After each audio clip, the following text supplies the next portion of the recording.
سیدھا راستہ کون سا ہے اور اللہ کا پسندیدہ راستہ کون سا ہے؟ آئیے اس کے بارے میں قرآن مجید فرقان حمید کی زیر مطالعہ 153 پڑھتے ہیں، میرے ساتھ مل کر پڑھیے۔ اعوذ باللہ من الشیطان الرجیم، بسم اللہ الرحمن الرحیم۔ وَأَنَّ اور یقیناً ھذا یہ ہے صراطی میرا راستہ، اور یقیناً یہ میرا راستہ ہے، مستقیماً سیدھا، اور یقیناً میرا راستہ سیدھا راستہ ہے، فاتبعوہ تو اس کی پیروی کرو، ولا تتبعوا اور نہ پیروی کرو، سبلا راستوں کی، فتفرق بکم جو تم کو جدا کرتے ہیں، عن سبیلہ اس کے راستے سے، اور ان راستوں پہ نہ چلو جو اللہ کے راستے سے جدا کرتے ہیں۔ ذالکم یہ تمہارے لیے، وصاکم وصیت کی جاتی ہے، لعلکم تتقون تاکہ تم متقی بن جاؤ۔ آپ نے اگر غور کیا ہوگا تو اس سے ماقبل 2 آیات جو ہم نے پڑھی ہیں اس میں جس بات کا ذکر کیا گیا اسی کی طرف یہاں اشارہ ہے، وَأَنَّ هَذَا صِرَاطِي مُسْتَقِيمًا، یعنی یہ جو پیچھے 9 چیزیں ذکر کی گئیں جن کو اللہ رب العالمین نے حرام کیا ہے کہ یہ کام نہیں کرنے، ٹھیک ہے، از خود اپنے طور پر بندہ کسی چیز کو خود پر حرام نہیں کر سکتا، حرام بھی وہی ہے جس کو اللہ نے حرام قرار دیا ہو، اور حلال بھی وہی ہوگا جس کو اللہ نے حلال قرار دیا ہو۔ تو فرمایا اس سے جو پہلے والی آیتیں ہیں اس میں اللہ تعالیٰ نے تفصیل کے ساتھ احکام بیان کیے، جس میں شرک نہ کریں، ماں باپ کے ساتھ نیک سلوک کرنے کا حکم دیا، اس طرح کی باقاعدہ اور بھی جو ہے 9 چیزیں اللہ رب العالمین نے تفصیل کے ساتھ ان کا جو ہے وہ ذکر فرمایا، اور جب وہ ذکر اختتام کو پہنچا تو پھر اللہ رب العالمین نے انہی کی طرف اشارہ کرتے ہوئے فرمایا کہ اگر کوئی سیدھے راستے کی تلاش میں ہے، اسے سیدھا راستہ نہیں مل رہا، تو غور کرے، یہ جو احکام میں نے بیان کیے ہیں یہی جو ان پر چلنے والا ہوگا وہی سیدھے راستے پہ چلنے والا ہے۔ سنن دارمی کی حدیث مبارکہ ہے، کریم آقا علیہ الصلوۃ والسلام کے صحابی ہیں حضرت عبداللہ ابن مسعود رضی اللہ تعالیٰ عنہ، بیان کرتے ہیں کہ ایک دن رسول اللہ صلی اللہ علیہ وسلم تشریف فرما تھے، اور میرے آقا نے زمین پر ایک خط کھینچا، ایک لائن کھینچی سیدھی، ٹھیک ہے، اور پھر فرمایا، حضرت عبداللہ ابن مسعود فرماتے ایک سیدھی لائن کھینچی، اور پھر ان کے ساتھ پھر اس راستے پر چھوٹی چھوٹی جو ہیں وہ لائنیں آپ نے بنائیں، جو دائیں بائیں جو ہے نا نبی کریم علیہ الصلوۃ والسلام نے لائنیں کھینچی، ایک سیدھی لائن اور پھر اس کے دائیں طرف کچھ لائنیں کھینچ دیں، کچھ بائیں طرف کھینچ دیں۔ اب فرماتے صحابہ رسول کہ جب اللہ کے رسول نے یہ کر دیا تو پھر فرمایا، اے میرے اصحاب ذرا توجہ دیکھو سنو کہ یہ جو سیدھا خط کھینچا ہے، یہ سیدھا خط کھینچا یہ کیا ہے؟ کیا تمہیں پتہ یہ کیا ہے؟ اور جو دائیں بائیں لائنیں کھینچی ہیں وہ کیا ہیں؟ تو نبی کریم علیہ الصلوۃ والسلام کے صاحب نے بیک زبان کہا، واللہ ورسولہ اعلم، اللہ اور اس کے رسول بہتر جانتے ہیں۔ تو میرے کریم آقا علیہ الصلوۃ والسلام نے فرمایا یہ سیدھا راستہ صراط مستقیم کی نشاندہی کر رہا ہے جو اللہ کی طرف جاتا ہے، سیدھا راستہ صراط مستقیم ہے جو اللہ کی طرف لے کے جاتا ہے۔ جو متعدد خطوط کھینچے ہیں دائیں بائیں میں نے، تو یہ وہ راستے ہیں جو اللہ کے راستے سے گمراہ کرنے کے لیے شیطان نے بنائے ہیں، یہ شیطانی راستے ہیں، شیطان نے ان کو بڑا خوبصورت کر دیا ہے، مزین کر دیا ہے۔ حضرت جبریل امین فرماتے ہیں کہ جب اللہ رب العالمین نے دوزخ بنائی، ٹھیک ہے، اور پھر دوزخ کی طرف جانے والے راستے وہ بنائے، پھر اللہ نے جنت بنائی، پھر جنت میں جانے والے جو راستے تھے وہ بنائے۔ تو جب میں نے جنت میں جانے والے راستے دیکھے، پہلے میں نے جنت کو دیکھا، پھر جنت میں جانے والے راستوں کو جب میں نے دیکھا تو میں نے کہا یا اللہ، یہ جو جنت کی طرف جانے والے راستے ہیں، لگتا نہیں ہے مجھے کوئی جنت میں آئے گا۔ مجھے یہ اندیشہ ہے کہ کوئی جنت میں، شاید ہی کوئی جنت میں آئے، کیونکہ یہ جو راستہ جنت کی طرف ہے وہ کٹھن ہے، ٹھیک ہے۔ اور جب دوزخ کی طرف جانے والے راستے دیکھے تو اس وقت جبریل امین کہتے ہیں کہ جب میں نے دوزخ کی طرف جانے والے راستے دیکھے تو میں نے ان راستوں کو دیکھ کے کہا کہ مجھے نہیں لگتا کہ کوئی بندہ بھی دوزخ سے بچ پائے گا، کوئی بندہ بھی دوزخ سے بچ پائے گا، کہ وہ راستے اتنے خوبصورت ہیں، مزین ہیں۔ آپ آئیے اس بات کو سمجھنے کے لیے کہ جنت کی طرف راستہ جو جاتا ہے وہ مشکل ہے، اور جو جہنم کی طرف جاتا ہے راستہ وہ آسان ہے۔ جہنم میں جانے والے راستے بڑے خوبصورت ہیں اور جنت میں جانے والے راستے کٹھن ہیں، طرح طرح کی اس کی رکاوٹیں۔ اب سوچیے اس میں اللہ کے حکام پہ اس دور میں عمل کرنا کہ بندہ اپنے آپ پر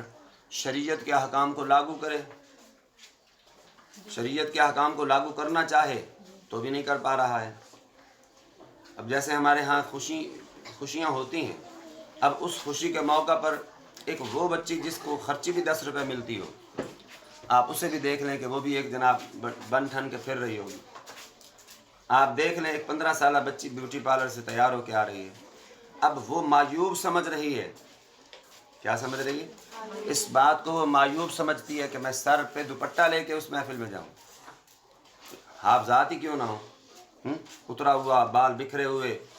آئی سمجھ، اور پھر فلی لوڈڈ میک اپ کے ساتھ وہ جناب، چاہے وہ عالمہ ہے، فاضلہ ہے، حافظہ الا ماشاء اللہ، آپ دیکھ لیں اس کو، وہ اپنا لباس دکھانے کے لیے حجاب چھوڑ دے گی، برقع اتار دے گی، آئی سمجھ، اور اسی طرح اپنی زلفیں دکھانے کے لیے دوپٹہ اتار دے گی۔ اب راستہ تو وہ شیطان کی طرف جاتا ہے، یہ والا جو راستہ اللہ اور اس کے رسول کی طرف حکم ہے ادھر جا ہی نہیں۔ جہاں مجموعی اختلاط ہو، مخلوط اجتماع ہو، جہاں پر مرد عورت اکٹھے ہوں، وہاں پہ جا ہی نہیں، یہ تو حکم ہے۔ اب کیا کرے بھائی، جانے کو دل کرتا ہے، نہ جائیں گی تو کوئی فلاں یہ کہے گا، فلاں یہ کہے گا، فلاں ناراض ہو جائے گا، ہمیں فلاں کی ناراضگی، ہمیں یہ سب تو نظر آتی ہیں، یہ بات نہیں آتی کہ اللہ ناراض ہو جائے گا۔ اگر میں نے اس انداز سے جو اللہ اور اس کے رسول کو پسند نہیں ہے، اس انداز سے گئی تو اللہ مجھ سے ناراض ہو جائیں گے، تو پھر میں اسے کیسے راضی کروں گا؟ اللہ اکبر۔ پیر محمد اجمل قادری صاحب ہیں، شاید کراچی کے ہیں، تو وہ انہوں نے ایک بیان کیا، کہتے ہیں کہ ہم نے بھی اسی طرح مدرسہ بنایا ہوا بچیوں کا، اور وہاں پر ہم نے مدرسے کی بچیوں کے جو ہے نا